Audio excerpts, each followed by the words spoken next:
तो उसके ऊपर बोला है ये कभी फुलफिल नहीं हो सकता। बकवास तो नहीं बोला। नहीं, फुलफिल नहीं हो सकता है। हाँ। तो इसके ऊपर आपका क्या कहना है? मैंने उनका सपोर्ट से तो मैं 13 एमएलए लेके नहीं आया, उनके सपोर्ट से तो हम एडीसी में पावर में नहीं आए।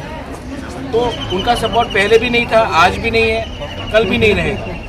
लेकिन मैं आंचलिक पार्टी हूँ, मैं उनका सर्टिफिकेट लेकर अपना तिपरासा का पॉलिटिक्स नहीं करूँगा, क्योंकि उनको मेरा भी सर्टिफिकेट नहीं चाहिए अपना पॉलिटिक्स करने के लिए। तो उनका पार्टी का जो भी व्यू होगा होने दो। उनका व्यू है यूनिफॉर्म सिविल कोड ना हो या हो, मुसलमान को बाहर फेंक दो, ट्राइबल को कुछ देना है या नहीं देना, वो उनका पार्टी का व्यू है। मेरा पार्टी अलग पार्टी है और हमारा व्यू अलग है। तो उनका जो भी बात है उससे कोई फ़र्क नहीं पड़ता। ना उसके पास पावर है हमें तिपरालैंड देने के लिए, ना उसके पास पावर है हमें तिपरालैंड ना देने के लिए। वो पावर दिल्ली के पास है।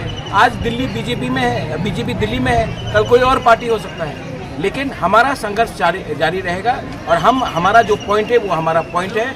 आज तिपरालैंड नहीं मिला, कल नहीं मिलेगा, एक ना एक दिन मिलेगा, क्योंकि संविधान के अंदर आर्टिकल 2 और 3 है।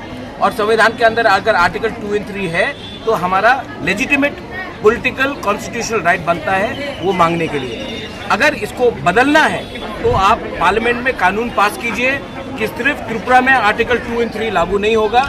अगर वो कानून पास होता तो हम डिमांड नहीं करेंगे, लेकिन जब तक आइन में और संविधान में वो लिखा है हमारा कॉन्स्टिट्यूशनल राइट होता है वो डिमांड करने का।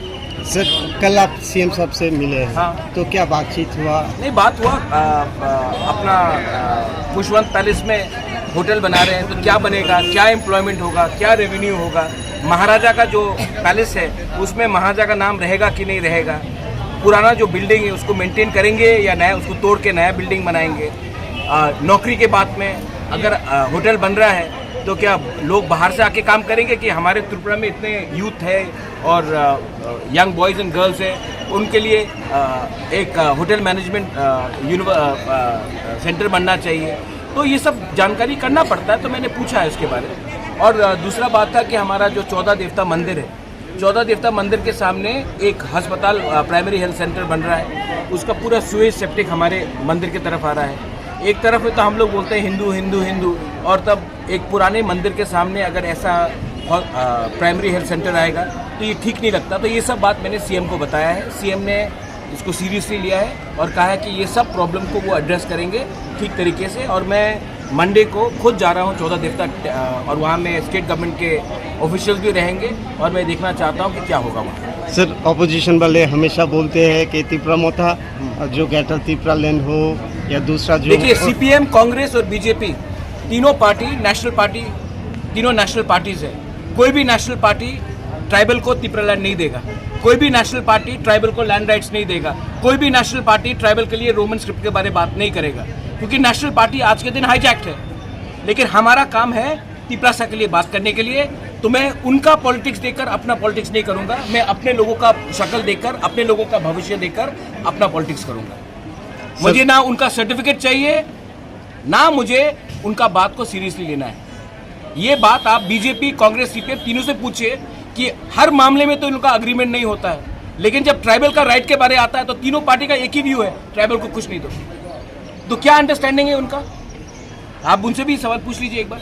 सर, जो एकड़ हुआ है उसका कोई डेवलपमेंट है? हाँ, बात चल रहा है दिल्ली में, और बात चल रहा है। और अगर मुझे सिर्फ अकॉर्ड जल्दी करना पड़ता तो मैं कब का कॉम्प्रोमाइज़ कर लेता। मैंने कॉम्प्रोमाइज़ अपने स्टैंड में नहीं किया है। इसके लिए 125th अमेंडमेंट हो या तिपरासा अकॉर्ड हो, जब तक हमारे लोगों को एक ऑनरेबल सोल्यूशन नहीं मिलेगा, मैं ये अकॉर्ड को सिर्फ अकॉर्ड को साइन करने के लिए मैं कहीं में भी साइन नहीं करने वाला। जब तक हमारे लोगों को जो हमने बात किया वो नहीं देगा तब तक नहीं होगा बात। तो कोई टाइमलाइन है या उनको मानना पड़ेगा हमारा बात, या हमको उनका बात मानना पड़ेगा।